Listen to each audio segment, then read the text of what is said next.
जानकारी साझा करने के लिए आगे बढ़ रहे हैं। जयपुर का रुख कर रहे हैं। कांग्रेस विधायकों के इस्तीफों से जुड़ा हुआ यह मामला है और हाईकोर्ट ने इस्तीफों पर निर्णय में देरी को लेकर नाराजगी जताई है। आपको बता दें कि सीजे पंकज मित्तल की खंडपीठ ने कहा कि 25 सितंबर को विधायकों ने इस्तीफे दिए थे और इन पर स्पीकर ने किया कि 13 जनवरी को निर्णय लिया जाएगा। इतनी देरी होना ठीक नहीं है।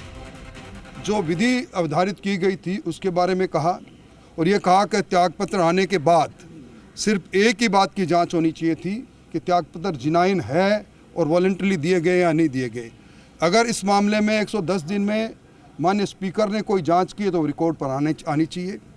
अब इसके अंदर 30 तारीख पड़ी है और कोर्ट ने स्पेसिफिक डायरेक्शन देकर उस सारे रिकॉर्ड को तलब किया है कि इन त्यागपत्र वीर विधायकों ने त्यागपत्र कब प्रस्तुत किए, उनके त्यागपत्र पर क्या क्या इंडोर्समेंट हुआ, वो त्यागपत्र संविधान के आर्टिकल 100। इन्हें देखिए, घर से ही सोप मैन्युफैक्चरिंग करते हैं और महीने का 1 लाख कमाती हैं। आप भी सोप मैन्युफैक्चरिंग करना चाहते हो? इनसे सीखना है तो फ्रीडम ऐप को अभी डाउनलोड कीजिए। 93B की पर्दी में है या नहीं है, वो त्यागपत्र विधानसभा के नियम और प्रक्रियाओं के नियम 173(2) के अंतर्गत उनको अस्वीकार किया गया कि किस रूल्स में किया गया। इन सारे के बारे में विस्तृत बात हुई। कोर्ट ने यह भी कहा कि अनिश्चित काल के लिए कोई भी कॉन्स्टिट्यूशनल अथॉरिटी अपने अधिकारों का उपयोग नहीं करे और ये विधानसभा है, विधान बनाने वाले लोग, आधे लोग विधानसभा से अपनी स्वेच्छा से त्यागपत्र दे और ये स्वेच्छा से अगर पुनः कहे हम अपना त्यागपत्र वापस ले रहे हैं, इसमें रीजनेबल समय का निश्चित तौर पर अवधारणा होना चाहिए था और ये रीजनेबल समय क्या है इसके बारे में कोर्ट ने एजी को डायरेक्शन दी है कि वो बताएं कि रीजनेबल डायरेक्शन क्या है। आज भी स्पीकर की तरफ से रिप्लाई नहीं आया। मैंने ये सवाल भी उठाया कि मुझे एक एफिडेविट दिया गया है सेक्रेटरी विधानसभा की तरफ से, बिंदुवार मेरी रिट पिटीशन पर जवाब नहीं दिया गया। इस पर अदालत ने उन्हें निर्देश दिए हैं और मैं समझता हूं कि आज जो निर्देश दिए जा रहे हैं उससे सिद्ध हो जाएगा कि राजस्थान के अंदर सिर्फ अपने राजनीतिक स्वार्थों के लिए त्यागपत्र दो का खेल खेला गया और राजस्थान की जनता जिनका प्रतिनिधित्व करने वाले प्रतिनिधि थे उनके सामने मुख्यमंत्री जी की कुर्सी बचाना प्राथमिकता में रह गया। वो अपने कर्तव्य से विमुख हो गए। इन सारे इश्यूज पर आज माननीय उच्च न्यायालय के में माननीय मुख्य न्यायाधीश की खंडपीठ में लंबी बहस हुई और बहस के बाद एक आदेश पारित हुआ है जो मिलने पर आपको भेजेंगे। पर मैं समझता हूँ कि मैंने पहले भी कहा था कि मेरी PIL हिंदुस्तान के संसदीय इतिहास के अंदर एक दृष्टांत की तरह इसका निर्णय आएगा। मुझे पूरी उम्मीद है कि न्यायालय इसके बारे में निर्णय करेगा। ये हॉर्स ट्रेडिंग करने की नीयत से इसके साथ त्यागपत्र देना, त्यागपत्र वापस लेना, ये खेल अब लंबा समय तक चलेगा नहीं। मैं समझता हूँ अब बिल्ली को दड़बे से बाहर आना ही पड़ेगा।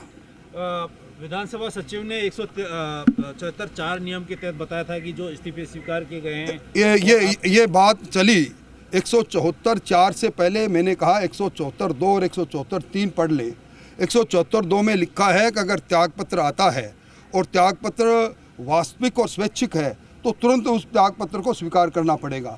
173(3) में लिखा है कि त्यागपत्र पर संशय है, त्यागपत्र डाक से मिलता है या किसी और से मिलता है तो उस पर जांच के बाद अध्यक्ष ये तय करेंगे कि त्यागपत्र जिनाइन और वॉलंटरी है नहीं है। मैंने कोर्ट में ये भी कहा 110 दिन गुजर गए, कौन सी जांच, कब जांच की गई, क्या जांच के फाइंडिंग्स आए, ये भी रिकॉर्ड पर लाए और मैं समझता हूँ जब निर्णय आएगा 30 तारीख को तो सारी बातें सामने आ जाएगी। 173(3) में आपने बताया कि उनकी अवहेलना इसमें कहीं ना कहीं हुई है और 173(4) में जो उन्होंने जवाब पेश किया है, क्या उस जवाब के साथ इस बात की जानकारी विधानसभा की तरफ से नहीं दी गई है कि विधायकों ने जो इस्तीफे दिए हैं वो किस तरीके से क्या? देखिए अभी तक मैंने आज ये भी कोर्ट में कहा, कोर्ट ने तलब भी किया कि वो रिकॉर्ड तो बताएं इन त्यागपत्र वीरों ने त्यागपत्र किस परफॉर्मा में कब दिए और कब इन्होंने प्राथमिकता पत्र देकर वापस लिए। इन्होंने वो 91, 81 क्यों हो गए और 81 में भी 5 लोगों ने अपनी फोटोकॉपी क्यों प्रस्तुत की और इन 81 में वो 6 वीर कौन थे जो रावल दस्ता बनकर जिन्होंने सारे लोगों के त्यागपत्र सौंपे स्पीकर को। मैंने ये भी कहा कि जब स्पीकर के पास अगर 6 लोग त्यागपत्र लेके जाते हैं तो 174(3) के अंदर जो जांच का प्रोविजन है उस जांच के प्रोविजन का उपयोग किया कि नहीं किया, ये सारी बातें आज हुई है। ठीक सर।